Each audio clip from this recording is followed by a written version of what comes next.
Welcome, Risers. It's that time once again for the Agent Rise podcast. I'm your host, Neil Mathweg, joined by Mindi Kessenich, and we are going to continue our conversation from last week where Mindi revealed, I don't know, do we say revealed? That sounds so dramatic.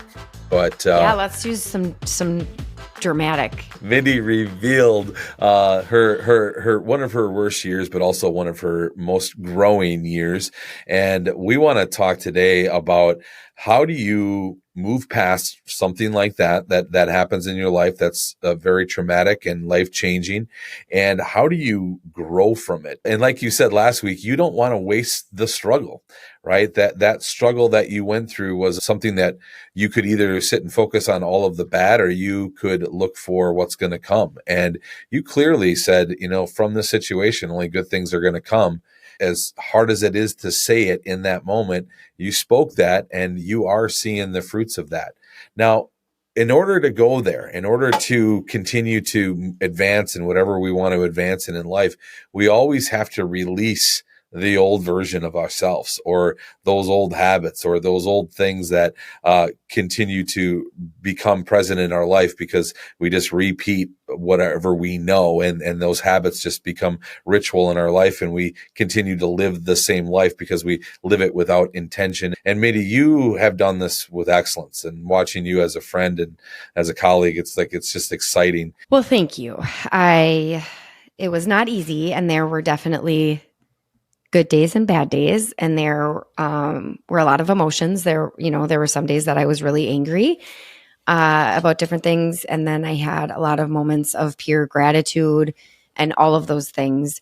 What you said about the fact that you have to say goodbye, you have to stop being that person, that is so true, and it sounds simple, and it sounds like maybe it's easy, but the thing is, our brains, they want to protect us and they want to keep us comfortable. And so it's so tempting for us to fall back into some patterns.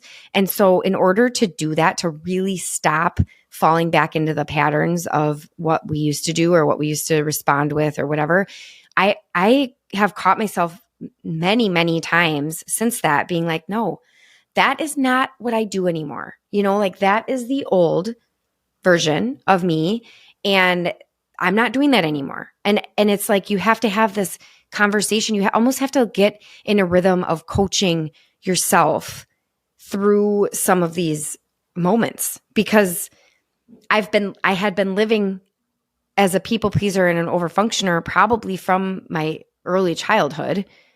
And now my eyes are open to this, but I have to untrain myself from 30 some years of practicing that. And I think the most powerful thing in this, Mindi, and this is just really hitting me right here, is often most people in the situation that you were in would be playing the blame game. You would be blaming your husband. You would be blaming your dad. You would be blaming everybody that was in all of the situations.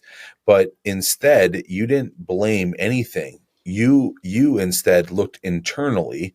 You instead went and hired a therapist. You instead started to realize that, wow, what I think and feel, I make real, and I'm actually manifesting this in my life. I mean, like I said last week, absolutely, you and I think that, one of the things that we've always agreed on from day one is that you have to take accountability for your business, for your life, everything. And that whole concept has just evolved as you have grown as a coach and I have grown in my experiences and stuff, that, that just becomes more and more real. So I think that I was in a position because I'd always looked at my life that way and looked at what did I do in this situation that I could have done differently? I've always done that. And so that was pretty much my automatic response to some of these situations, especially the situation with my dad and his girlfriend, whoa, how this didn't just happen to me. I definitely played a part in this. And I think that that's how I moved forward and was able to reframe as quickly as I did. And, it's been a year, but if you think about it, that's really not that long for everything that I went through to be where I am right now. If you would have said in 1 year from today, Mindi, you and Kevin are going to be thriving and you're going to be so grateful or whatever, I would have said, you're crazy. That's not true. Absolutely not. But here I am. And I also was able to kind of say in that, with the situation with my husband, I kind of said, you need to get help. I need to get help. And as long as we both become healthy individuals, I think that we can make this work. But all I know for right now is I need to get professional help, and I know that you need to get professional help. That was powerful. I really admire you for doing that, because I think most are going to rush to couples therapy, and nothing wrong with couples therapy. I think it's great, but most rush to that without actually realizing, because I think they both go there thinking the other needs to get the help. We're going to go here so that they get the help, right? And instead, both of you said we both need to get help, and I think that's powerful and such a amazing takeaway.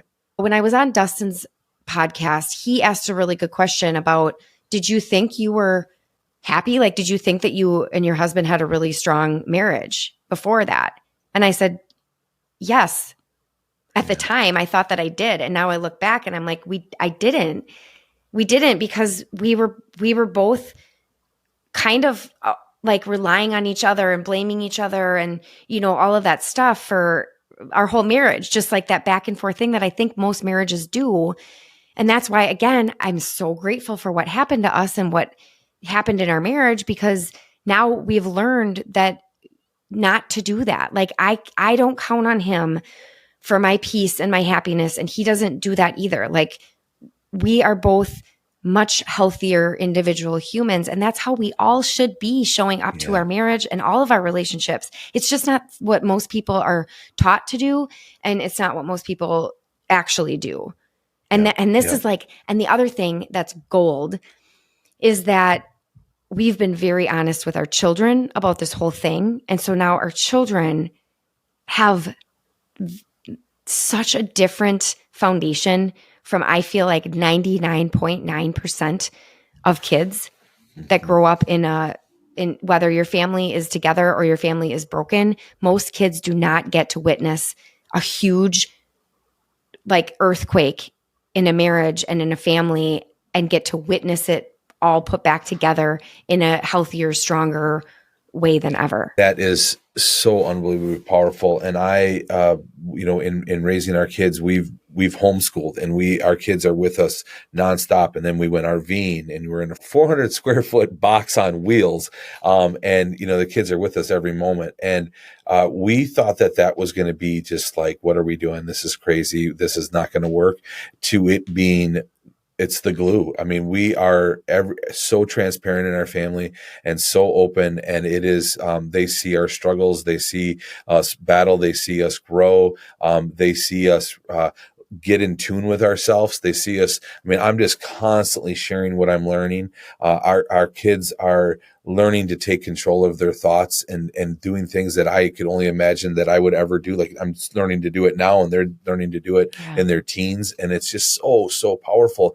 And it's only because we're transparent. Well, and it's, the lessons, like and this is one of the things that it was, first of all, it's a red flag to me now that I didn't really, I was really mad at the time, but I didn't necessarily see it as a red flag until, hindsight is 2020, is that, because my dad was, about to move in with us. He was staying with us at our apartment when I found all of this out. And so we had to kind of rope him in right away.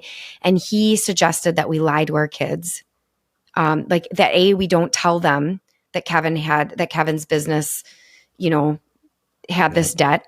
And then he also suggested that I lie to our kids and tell them that we were going to be really tight on money because I made some poor choices when we were building our house and I overspent. Which, again, like I said, like in hindsight, I'm like, wow, that should have been a really huge eye-opening red flag for me. What I said to him in that moment may or may not have raised my voice a tad in that moment was that, like, think about it. Like, if my parents or Kevin's parents would have ever roped them in to any of their financial struggles and any of their truths about their marriage and all of that, maybe Kevin and I wouldn't be making some of the mistakes. Maybe Kevin wouldn't have made some of the mistakes that he made while building his business and in our marriage. And, I would have done things differently and, all this stuff but that's the thing, like our parents typically, I think most parents,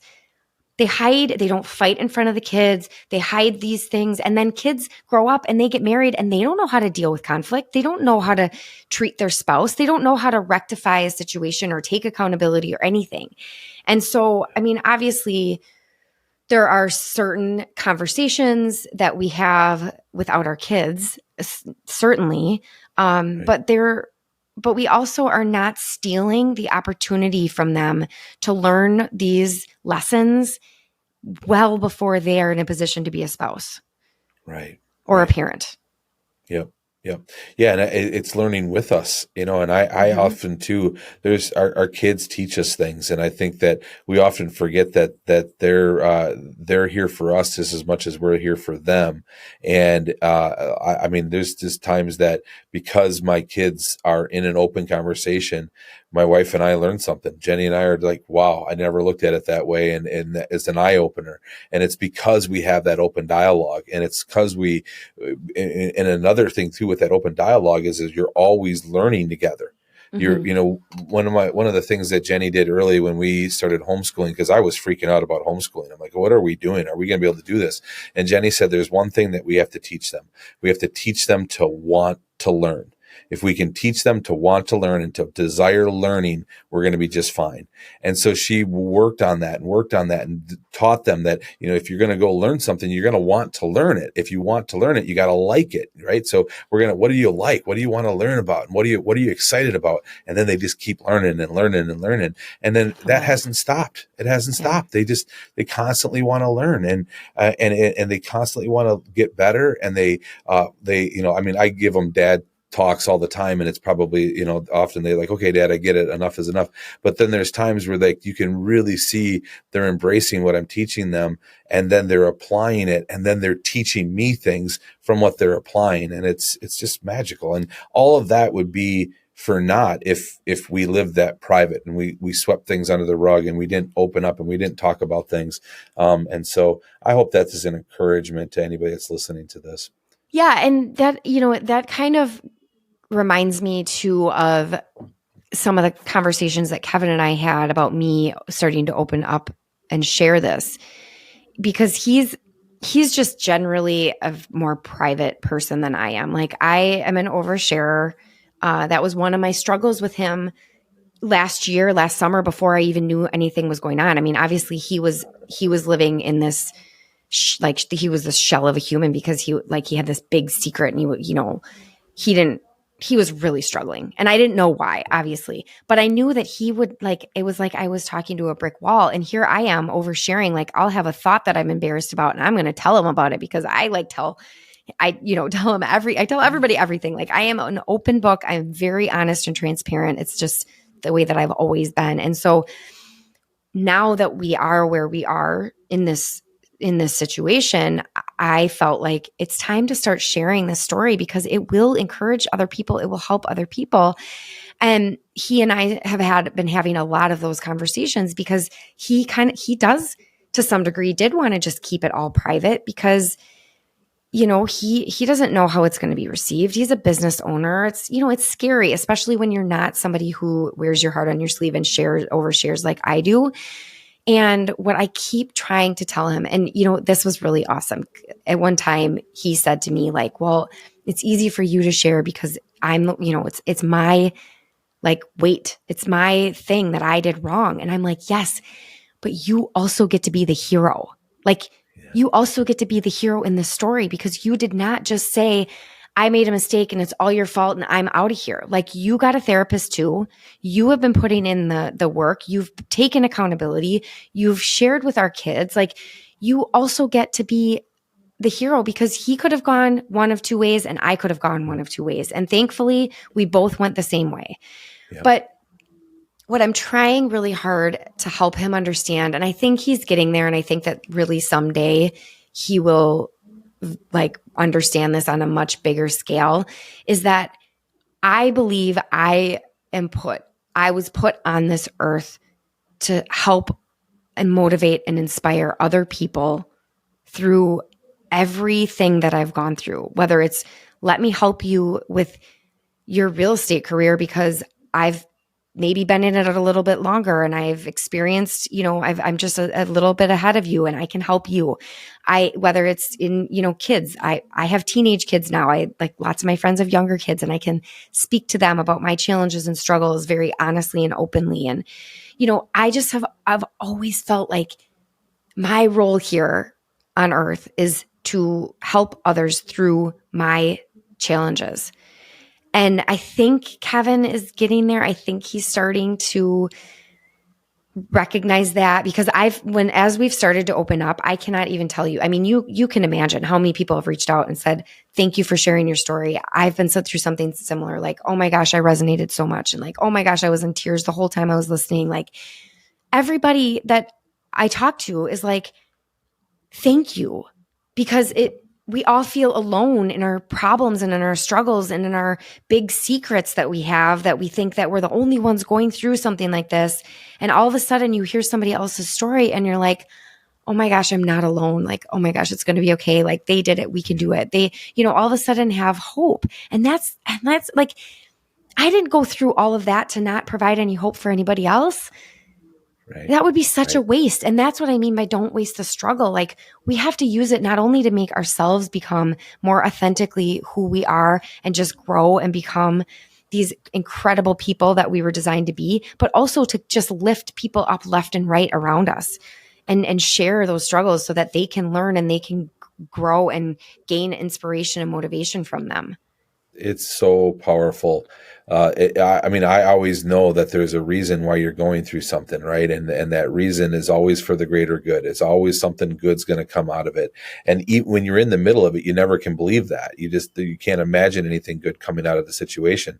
But then as you advance, things like that happen. And I remember having a conversation with Kevin right in the beginning of all of this, and just knowing and believing that he was gonna do the hard work, and he was going to get help, and he was going to figure this out, and he was going to dial it in. And I just, not for 1 second did I doubt it, and not for 1 second did you doubt it. And it was just so powerful to see, because it's in moments like that where you can turn the other way, and most do. And they blame, and they wanted this to happen, and they get out, and they want to go the other way. And you guys did it. Yeah. Well, I actually have to disagree with you on one point. There was in the very beginning, I had to borrow your faith that Kevin would do the hard work, because just him even stepping into it was really hard. And I didn't have a ton of faith in the very beginning that he was going to do it. But then I was able to, I would bring that to my therapist, and my therapist would tell me that like one thing that I learned about about marriage in general is, or any relationship really, is like, you can't expect somebody else to do something that would be easy for you and expect it to be easy for them. And so like, for example, one of the things that I said early on that I wanted Kevin to do was to provide me with some sort of like financial spreadsheet, or like, keep me up to speed on where his business was and what we needed to do and all of this stuff, which is very easy for me to do because that aligns very well with my personality. Well, what my therapist helped me to understand is by me putting that, what I considered a very small expectation on him, was really asking him to do one of the scariest things in his whole life, because him looking in and diving into his business was where all of that fear and shame lived. And so now I'm asking him to do a deep dive into that shame and fear to provide me with something that to me seems very simple. And so there was a lot of learning too. And that was the beauty of us each seeing separate therapists, is like my therapist was really helping me to understand Kevin and have more compassion. And so I went to him and said, I understand, and that you don't have to do that, but we need to talk about this, sometimes because we have to get ourselves out of it. And, but I understand that asking you to do that is like a really big ask, where for me, it wouldn't have been if the roles were reversed and he's like, hey, I'm going to the accountant. Can you get me your spreadsheet of financials? I'd be like, yeah, no problem. I'll have it to you by the end of the week.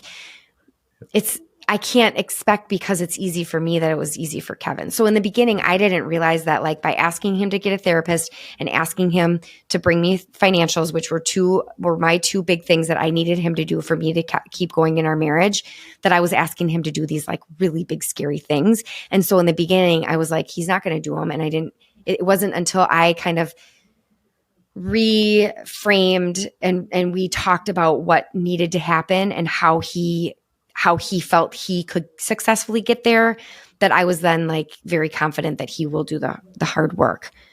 But that was a really, really valuable lesson that I learned.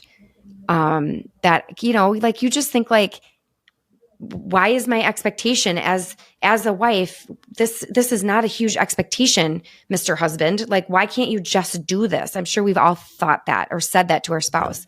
Like, why can't you just do this? Well, think about the way their brain works versus the way your brain works. And you could be asking them something that is the equivalent of wrestling a lion in the wilderness. Yep. And that was huge for me because I never thought of it that way. And I think I knew that Kevin was going to get help. I knew he was going to do it because I knew when I talked with him, I knew that he wanted it, that he wanted to get well. Like the truth is out now. I'm going to move forward. I'm going to get help. I'm going to go. And then I think also too, I think men get so hung up on the word therapy and they think that they only need to go to therapy when they need help. And for some reason, women get that. I don't know what it is, but with us men, and I'm sorry if I'm being sexist here, but I'm just like, for some reason, we don't, therapy is like only when you need help. And I wish the word therapist was coach, because truly, I mean, that's what they are. They're a life coach and they're going to help you. And they're going to, there's so many things that go through our heads that hold us up from being who we really truly are. And we get in our own way, and a therapist can just help in so many ways, untangle that and help you and make sense of everything and help you keep advancing. Yeah. And it's funny you say that because whenever I have talked about I've been very open even before I started sharing what happened over the last year. I've been alluding to the fact that I've had a really crappy year. It was a really hard year. And I've talked a lot very openly about that I'm thankful for a really good therapist. And I've said that, Kevin's has a therapist and I have a therapist. And I've had a lot of friends ask me, like, how did you get your husband to see a therapist? Because my husband won't. And I said, when we started, we did have couples therapy because, like I said, I knew that there was something wrong in our marriage, but I didn't at the time know what it was, and neither did our therapist. I just thought that there was like some disconnect in communication, whatever.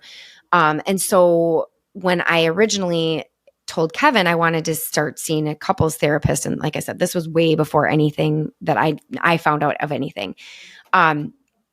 He immediately thought that meant that our marriage was broken and we were getting divorced and it was all over.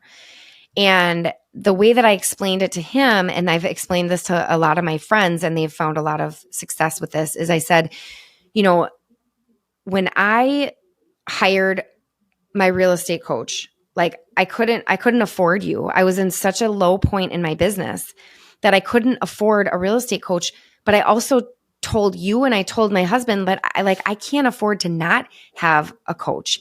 And if I was willing to risk all of that at that time for my business, why wouldn't I put the time and money investment into having a coach, aka therapist, for my marriage?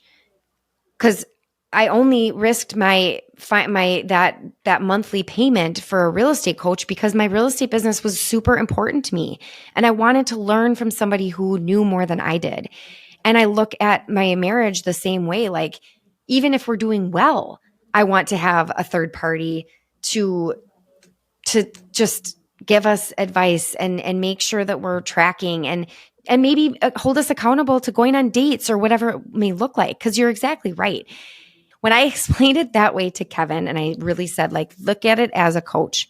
I care about my business enough to hire a coach. I care about our marriage enough to hire a coach. He immediately was like, okay, you're right. Let's do it. Gosh, why does it work that way for us? I don't know. And I don't know if it's just a guy thing or not. Maybe it's a lot of us, we get hung up on it. I think part of it is because what I said about 99% of kids grow up in a marriage where you don't talk about things. Like, your parents hide everything from you. And so, and especially guys are told not to cry, not to get emotional. I mean, I'm raising a son. I see it happen on the basketball court or the football field. Like, it's not tough to cry and to talk about your emotions and to deal with your emotions. Like, they're taught from a very young age to stuff all of that down. And then they've been raised, and still are to some degree, I think, being raised in households where you keep all of those struggles and battles private. And so everybody feels alone. And that's what I'm trying to, that's, part of the reason I'm really trying to help my husband understand the value in what we went through, and the fact that we're now thriving through it, and what a value that is to other people, because otherwise everyone just goes through their life and their marriage feeling alone, Yes. and it's like, yes.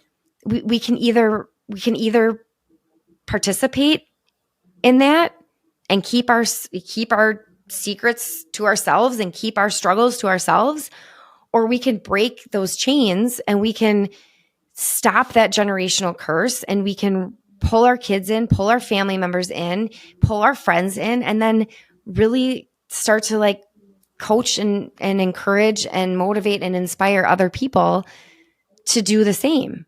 I also remember too, when we were talking, Kevin and I was sharing with him my mishap in 2008, 2009, when the real estate market crashed, and we lost our whole portfolio, and literally I scrambled like crazy to avoid filing bankruptcy and avoid foreclosures, and we backpedaled and sold 7-8 properties, and I got out of the mess, but was left with a pile of debt.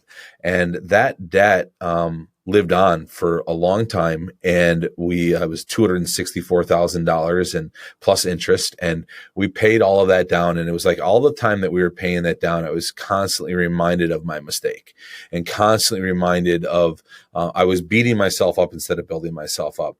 And throughout all of that, I learned that my wife released me of it years ago. Like, I mean, she was way past it. It happened. It is what it is. We grew from it. We really, really grew from it, and we received so many blessings from it. And I remember sharing that with Kevin and just saying that if you do the work and you go into this, the work is going to lead you to strengthening your marriage. And this is going to be an amazing thing for you, but you have to release yourself from it. Yeah. And I think that if you made a big mistake like this, like what we're talking about, I think that you have to understand that in order to move forward in your relationships in a positive manner, you have to open the jail cell. Like, Yep. I can release Kevin. I can unlock the jail cell, and I can open the door for him even, but he's got to walk out of it. Yep. That's it. And see, like for me, it took me too long to release it. And that's why I was encouraging him, like, he's releasing it. Like I held on to it for 10 years. Like the key was in my pocket the whole time. And I'm out there just keeping myself in the trap. He needed somebody to believe in him in that moment. And it wasn't me in the very beginning. It wasn't me on day one, and that's why I encouraged him to talk to you. I knew that you had gone through something similar that he could relate to, because in that moment, I think he felt like he was the scum of the earth and he was the worst human being, like literally on the face of the planet. And, that it was really, I think, helpful for him to have somebody like you that has made a big, has something big that they had to get through that's similar to what he was going through. I found out on the Sunday before Thanksgiving, and we left on Tuesday morning for New York. Yeah. That was fun. Forget that. So Sunday, Monday, Tuesday, like that whole week, I was not super optimistic about our marriage or him or anything. I was angry. I wanted to go to New York and shop and, live my best life. I'd never been to and then it's all of a sudden like this heavy thing. I think, like I said, it's only been a year. So obviously I didn't hold on to that for too long, but it also it wasn't necessarily immediate and automatic that I turned on that belief and that the decision to move forward and not give up on him or our marriage. Yeah. The other thing I'm really excited for Kevin, which is coming, is he's going to help somebody that's in a similar situation. He's going to be able to see the fruit that comes from all of this pain and everything that you guys have gone through. That's the true fruit. It's so exciting. And, I guess the true fruit is the strength in your marriage, but beyond that, that's the true fruit. But it's so encouraging when you get to see that. Well, and I think that's the purpose of it to some degree. Like, yes, it's about he and I, but it's also about who else we can help. Mm-hmm. And just making a difference. I think you have to use your challenges and your struggles and all of that to move you forward, or you're gonna at some point just continue to hit walls, and there's gonna be a ceiling to where you go in life until you help somebody else through a struggle that you've been through. Yep. Because you just keep repeating it. It'll keep repeating, right? And that's the victim mentality, right? It just, life happens to me. It's just going to keep happening. It's going to keep repeating. And you didn't take the victim approach at all in this. You did the opposite, and you grew from this. And that's the powerful thing in all of it. It's just so encouraging. Victim mentality. I don't think there's anything that gets under my skin more than the victim mentality. Really?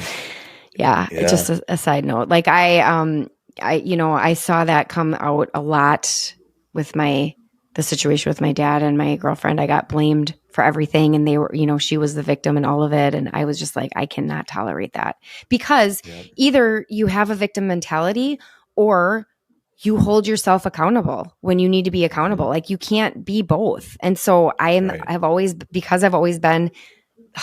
held myself accountable in any situation. I'm very reflective. Like, how could I have done that differently? How could I have done that better? And so, you can't do both at the same time. And so I struggle with that. Like, don't be the victim, man. Yep. That's it. And Mindi, I've seen that. You're so right, because I've seen that all the years I've known you. Is you're one of the most coachable people that I've ever met, because you really do self-reflect, you do adjust, and you're always wanting to grow. It's a superpower of yours. Yeah, one of the superpowers we just found. Yeah. Oh, thank you. Look at that. I'll take it. Yeah. We're always looking for our zone of genius. We hope this episode has helped you, and we want to hear your feedback on it. We'd love to hear how this resonates with you, and reach out to Mindi or I, DM us. We'd love to hear from you. And again, we thank you so much for listening to the Agent Rise podcast. And like always, remember to be the reason somebody smiles today.